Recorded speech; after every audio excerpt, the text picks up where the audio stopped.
Hello, I'm David Miller. I'm a program director at the National Cancer Institute, which is one component of the National Institutes of Health. This is the predominant U.S. federal government agency for funding and supporting biomedical and behavioral research. And as a program director, a large part of my job is helping to help grant applicants find the right funding opportunity for their research ideas. So in this short talk today, while I will highlight a few health and science games that NIH and some of our sister agencies have funded, my real focus will be on the various paths to funding that these games have taken, and I'll talk a bit about some of the key items to address when submitting a grant application for your game, and of course run through a number of current funding opportunities that are open to, and even in some cases targeting the development of health and science games. So starting off, what exactly do I mean by health and science games? So honestly, I don't find a particularly large amount of value in these sort of definitions and categories. AlphaBear can be a science game. If you choose your words carefully, I was pretty proud of finding retrovirus a couple of years ago. And also a science interactive can have a bit of play incorporated into it. So this is Hamish Todd's excellent virus patterns project. So this project in which games, art, and science are all given equal footing.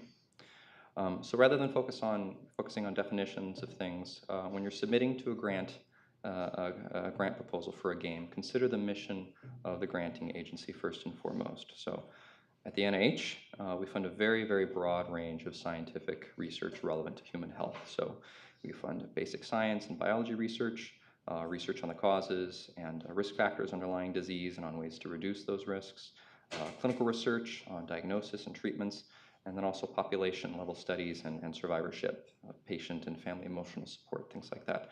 And then key to all of these areas are the software tools and technologies that underlie and enable these kind of results, these kinds of research. So many, in fact, if not all of the data management and methods development challenges that exist for the games development community also exist for biomedical research. So, clearly the technology and expertise needed for, the process of game development is also quite relevant toward assessing and addressing biomedical research challenges. So in an effort to further explore this alignment of expertise and technologies, we, the NIH, hosted a workshop in late 2014 that brought together game developers and biomedical researchers for 2 days to explore how technology and approaches in the game development community could be applied toward the challenging problems that exist in the biomedical research fields. So several new collaborations started unexpectedly from this workshop, but we were also given a number of recommendations for how to further support the intersection of game development and biomedical research, including the release of a funding opportunity at the time that targeted partnerships between the two, as you heard me talk about earlier. Also, around the same time, late 2014, the HHS CDC, Centers for Disease Control, held a health game jam down in Atlanta, and the theme was HIV/AIDS education and prevention. So about 300 participants produced 41 games over a weekend, and then one game called I'm Positive, after a few extra steps in the process, eventually was chosen to undergo a controlled clinical trial. So the game, I'm Positive, is a short 10 to 15-minute narrative collection of mini games, essentially, that lead the player through social interactions, medical interventions, and behavior alterations, and all while teaching core HIV/AIDS knowledge and prevention messages. The research trial was conducted in 2015 and recruited 130 teenage participants from around the Atlanta area. And the overall trial results were positive, with measurable improvements in core knowledge and behavior intentions seen in the group that played the game compared to the control group. And I believe a publication should be forthcoming from the folks involved. So with this, we've seen that even rapidly produced game prototypes could lead to effective tools promoting improved health. So one additional component, and something that I'm pretty interested in, is this idea that, in a game, the process of developing a game can often reveal insights into the underlying subject matter of the game. So for instance, at Virginia Tech, Tia Morales' Graph Space project, this is not a game, is intended to help create visually pleasing layouts of complex biological network diagrams. and to also identify intracellular signaling pathways within those diagrams. So this problem of pathway identification is very, very hard for algorithms to solve because the frequent cycles and feedback loops that you often encounter in biological networks, it turns out they make this problem NP hard. So there's no efficient approaches that are guaranteed to find an optimal solution. And this group, what started as a crowdsourcing project that I just mentioned, eventually, quite recently, has led to a new prototype game that they're calling Flood, in which a player attempts to minimize the number of upward-facing arrows in a directed graph and beat the current high score. So you enter in, you pick a challenge puzzle that you're interested in, and then you're faced with this. And the goal is to minimize the number of arrows that are pointing upwards. And as it turns out, in the development of this pretty simple prototype phase project, they needed to include a hint system.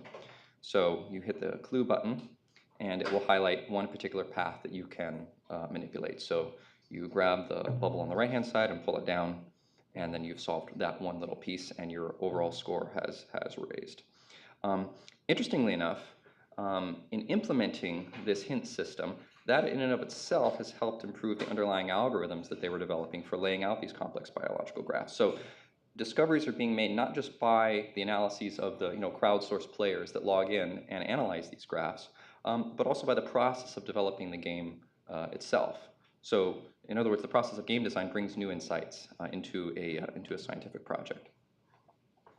So I spoke about this a bit in the funders panel, but I'll go into it in a little bit more detail here, and also list a number of funding opportunities. So NIH certainly has interest in funding games, and let me give you a few considerations to consider. So first off, funding opportunities typically have very, very few eligibility restrictions. This is a screenshot of one particular funding opportunity, and you can go in through and see we can fund US-based academic institutions, nonprofits, for-profit companies, even other government entities, tribal and religious organizations. All of these are eligible for NIH funding. Non-US entities can be eligible. In this particular one, they're not. However, it depends on the particular funding opportunity. So to find out, it's really best to contact your program officer at the NIH. That could be me. That could be a number of other people that I'll mention. And more to the point, even if you think that I'm not quite the right person since I'm housed at the National Cancer Institute and you may be interested in some other area of disease, still contacting me, I can help direct you to the person who could help you. Or more likely, I'll know a person who can then help you direct to that person. It's a very, very large place. So one interesting thing, different from some other agencies, is that NIH is structured to focus on investigator-initiated research. So this means that you define the research problem and additionally identify a potential solution that you want to explore. So if you're interested in developing a health game, I'd encourage you to reach out to your colleagues. I spoke about this earlier about collaboration, but reach out, talk to research clinicians, talk to patient advocates, perhaps attend a biomedical research conference that seems interesting to you. Forming these strong sort of collaborations with the necessary multidisciplinary research really is swiftly becoming a standard component of NIH research teams, both for games and otherwise. One comment, since it wasn't really relevant to any of the other folks on the panel earlier, on private and protected health information. So unfortunately, mishandling or even not recognizing PHI can trip up even the most well thought out project. So if your research game idea involves players sharing information about themselves, or if it involves use or analysis of biological and health relevant data, you'll need to ensure that there are protections in place for those data. Encrypt the data, use secure data transfer methods.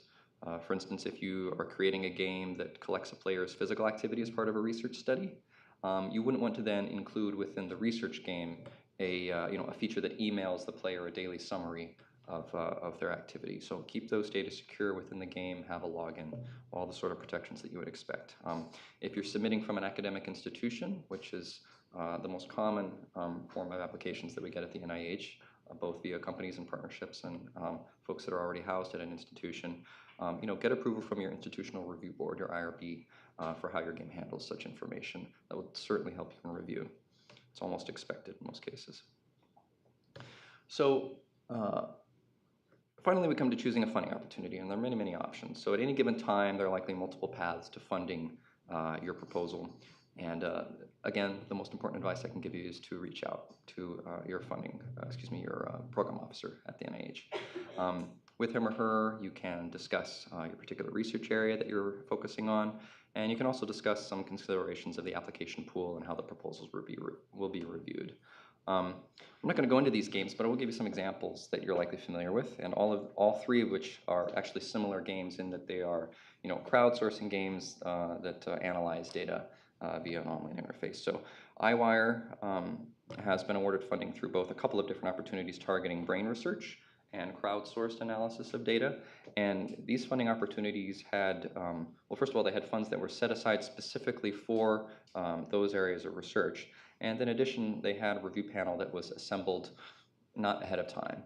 All the applications came in, they took a look at what applications came in, and then they developed a review panel that was composed of, the necessary expertise to review those particular applications. So that's one path. Eterna, their last NIH grant was awarded through a funding opportunity that solicited biomedical software tools broadly. So this was reviewed by a pre-existing software technology panel and had a much more diverse makeup of scientific and technical expertise, and they were still successful coming in. And then finally, both Foldit and as well as its underlying Rosetta software have received NIH support via a broad variety of funding opportunities over the years, but this also includes the what's called the NIH Parent R01 solicitation. So this is the most open, most broad funding opportunity, and it's open to the entire spectrum of biomedical and health research proposals, and that is always available to you to submit.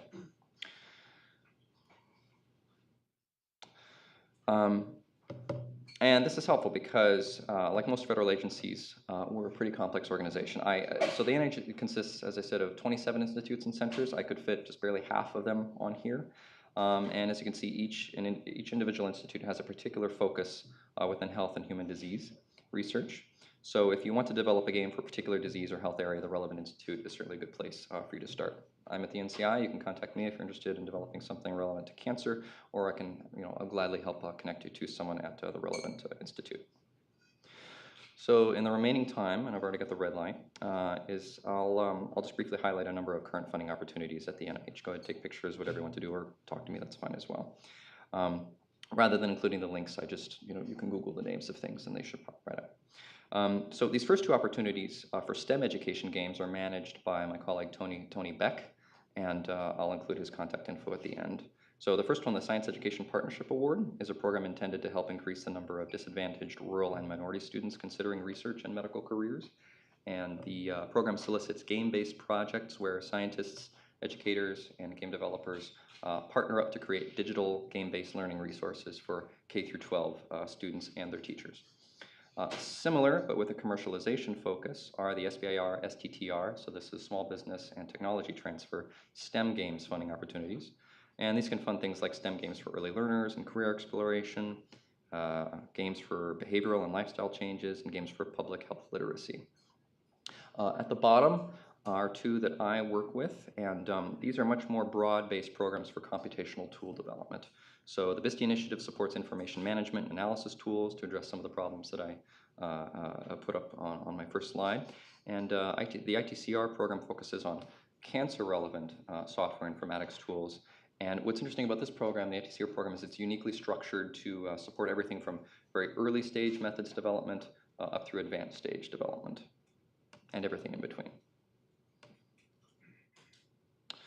And then finally, if none of the NIH's targeted solicitations fit the bill for your project idea, then of course you can always submit to one of the parent announcements. And there's a parent announcement for SBIR, Sttr, and then all the various mechanisms that we have. R01 is our sort of bread and butter. That's usually a 5-year grant, but we have sort of 2-year pilot study grants, sort of high risk, high reward, you might say, everything up through sort of large, widely used resources that can run into very, very high dollar amounts. So here's my contact info and my colleague Tony Beck's info, and I put a little bit of a description of the areas of of what you might call out to us for. I gave him a heads up that he might be getting some votes. He was just at the Serious Play conference last week or the week before as well, so we've kind of swapped our positions in this slide. So I think, whoops, I think my time is up, but I'm happy to meet with you maybe later on in the hallway. Yeah.